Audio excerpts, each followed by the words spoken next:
मीनू चिड़िया का खानदान बहुत गरीब था। मीनू चिड़िया बेचारी सारा दिन मेहनत करती और भोजन ढूंढ कर लेकर आती, लेकिन उसका शौहर उससे सारा भोजन छीन कर ले जाता और वो इस भोजन को बेचकर शराब पीता था। न जाने कौन सी बुरी घड़ी थी जब मेरी शादी उस सोनू चिड़े से हो गई।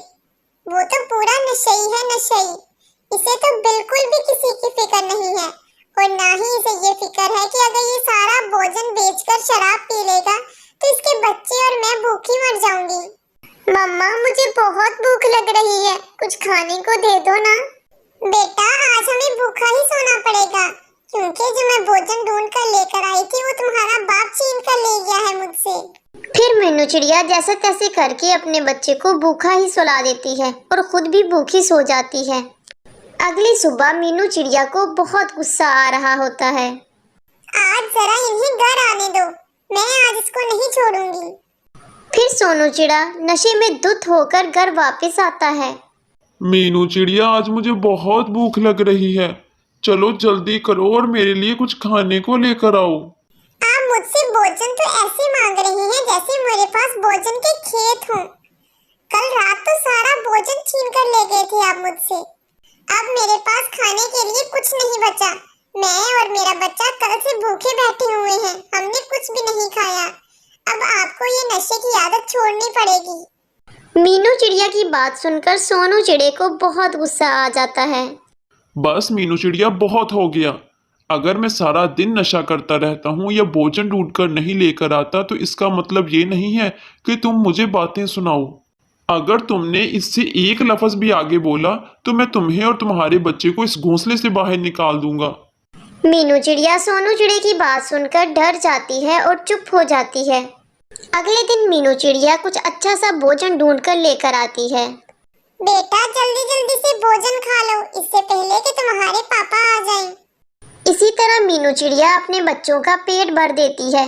अगले दिन कालू कौवा मीनू चिड़िया के पास आता है। मीनू चिड़िया, हमारे जंगल में आज से बारिशें शुरू होने वाली हैं। तुम ऐसा करो, आज ही सारा भोजन इकट्ठा करके रख लो क्योंकि बारिश में भोजन ढूंढना बहुत मुश्किल बात है। ठीक है कालू कौवे, आज मैं बहुत ज्यादा मेहनत करके बहुत ज्यादा भोजन ढूंढ लूंगी, तुम फिक्र मत करो मेरी।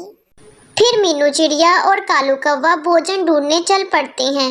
रात हो जाती है और मीनू चिड़िया ने बहुत सारा भोजन इकट्ठा कर लिया था। चलो शुक्र है, मैंने बरसात के लिए बहुत सारा भोजन इकट्ठा कर लिया है। अब मुझे बरसात में कोई फिक्र नहीं होगी। लेकिन मुझे जल्दी जल्दी ये भोजन सारा ठिकाने लगाना होगा क्योंकि अगर सोनू चिड़े ने मुझसे ये भोजन छीन लिया तो फिर मैं कहाँ जाऊंगी।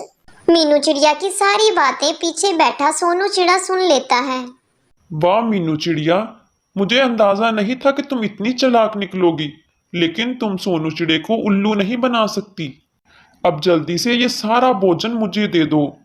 अरे आप ये सब क्यों कर रहे हैं? कल से बरसात शुरू होने वाली है, इसीलिए मैंने सारा भोजन इकट्ठा किया है। अगर आप मुझसे ये सारा भोजन ले लेंगे तो बरसात के दिनों में हम कहाँ जाएंगे और कहाँ से खाएंगे? ये सब मुझे नहीं पता मीनू चिड़िया, अब मैं नशा किए बगैर नहीं रह सकता। अब तुम चुपचाप ये सारा भोजन मुझे दे दो, वरना मैं छीन तो लूंगा ही तुमसे। फिर सोनू चिड़ा मीनू चिड़िया से सारा भोजन छीन कर ले जाता है। इनको तो हमारी कोई फिक्र नहीं है, कल से बारिशें शुरू हो जाएंगी। अब कल से मैं और मेरे बच्चे क्या खाएंगे? अगले दिन सुबह सुबह ही बारिश शुरू हो जाती है। मम्मा, हम कल रात से भूखे हैं, मुझे बहुत भूख लगी है, मुझे कुछ खाने को दे दो। मानो चिड़े, थोड़ा सा सब्र कर लो, जैसे ही बारिश रुकती है मैं तुम्हारे लिए भोजन ढूंढ कर लेकर आऊंगी और तुम्हें पेट भर कर खिलाऊंगी। बहुत देर गुजर जाती है लेकिन बारिश तो रुकने का नाम ही नहीं ले रही थी। मीनू चिड़िया बहुत परेशान हो जाती है। अरे ये बारिश तो रुकने का नाम ही नहीं ले रही, मेरे बच्चे कब से भूखे हैं। अगर ये बारिश ना रुकी तो मैं अपने लिए और अपने बच्चे के लिए भोजन कहाँ से ढूंढ कर लेकर आऊंगी। फिर मीनू चिड़िया अपने शौहर सोनू चिड़े को उठाने लगती है और कहती है, सोनू चिड़े, जल्दी से उठो, मेरे बच्चे देखो कैसे भूख से मर रहे हैं। इतनी बारिश हो रही है लेकिन तुम्हें तो कोई परवाह ही नहीं है, तुम तो नशा करके बस सोते रहते हो। सोनू चिड़िया को कोई परवाह नहीं थी। वो मीनू चिड़िया की बातें सुनकर बिल्कुल भी नहीं हिलता और मीनू चिड़िया उससे और ज़्यादा परेशान हो जाती है और इस रात भी वो सभी भूखे ही सो जाते हैं। अगली सुबह बारिश और तेज़ हो जाती है और मीनू चिड़िया का खानदान जंगल में एक घर के अंदर आ जाता है ताकि वो बारिश से बच सके। बारिश तो रुकने का नाम ही नहीं ले रही थी और मीनू चिड़िया के घर के अंदर भी पानी आने लगता है। अब तो बारिश के कुछ कतरे अंदर भी आने लग गए हैं।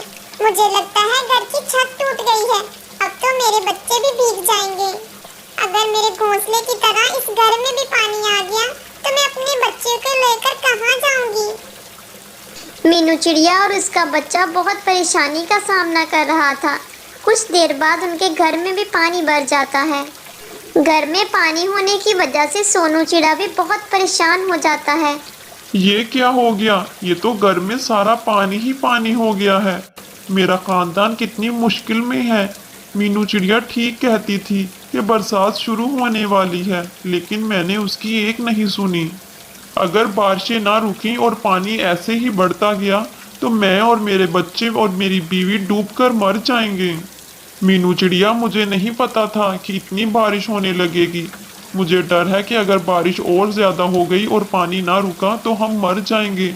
हमें बच्चे को लेकर यहाँ से जाना होगा। पर मेरे बच्चे को तो अभी उड़ना भी नहीं आता। हम इन्हें बाहर कैसे लेकर जाएंगे? तुम फिक्र मत करो, मैं अपने बच्चे को खुद ही ले जाऊंगा। अब हम जल्दी चलें यहाँ से, वरना हम मर जाएंगे यहाँ पर।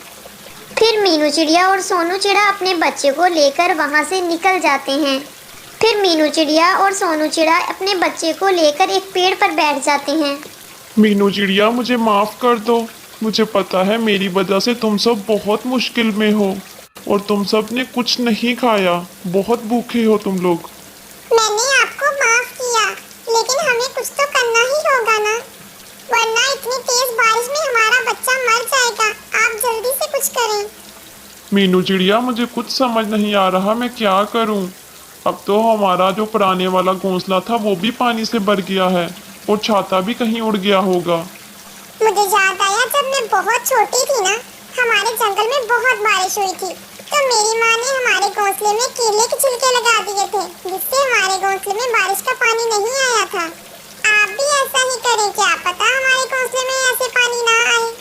ठीक है मीनू चिड़िया, मैं जाता हूँ और केले के पत्ते लेकर आता हूँ। ये कहकर सोनू चिड़ा वहाँ से चला जाता है।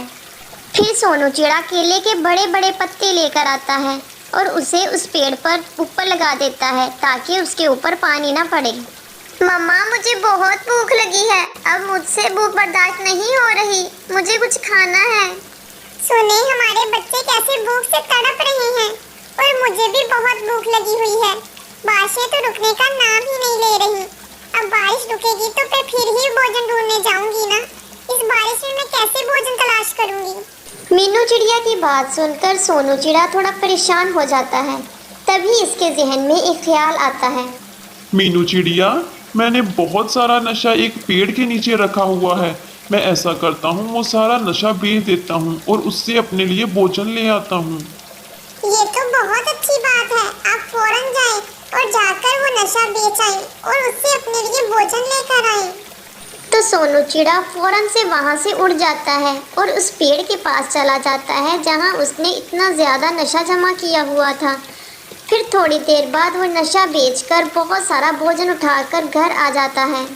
मीनू चिड़िया, मैं सारा नशा बेच आया हूँ और उससे ये भोजन उठा कर ले आया हूँ। तुम ऐसा करो, जल्दी से ये बच्चे को खिला दो। मैं आज बहुत खुश हूँ कि आपने नशा छोड़ दिया है। आपकी नशे की आदत छूट गई है। इससे हमारा घर अच्छा हो जाएगा। मीनू चिड़िया, मैंने तुम्हारे और अपने बच्चे के साथ बहुत बुरा किया है। तुम मुझे माफ़ कर दो। आज के बाद मैं ही सारे काम किया करूँगा। जैसे ही बारिश ख़त्म होगी मैं तुमसे वादा करता हूँ, मैं बहुत बड़ा घर बनाऊँगा और भोजन भी मैं ही ढूंढ कर लेकर आऊँगा। तुम सिर्फ अपने बच्चे का ख्याल रखना। फिर इस तरह सोनू चिड़ा नशा छोड़ देता है। इस कहानी से हमें सबक मिलता है कि हमें नशे जैसी आदतों से दूर रहना चाहिए, नशा नहीं करना चाहिए।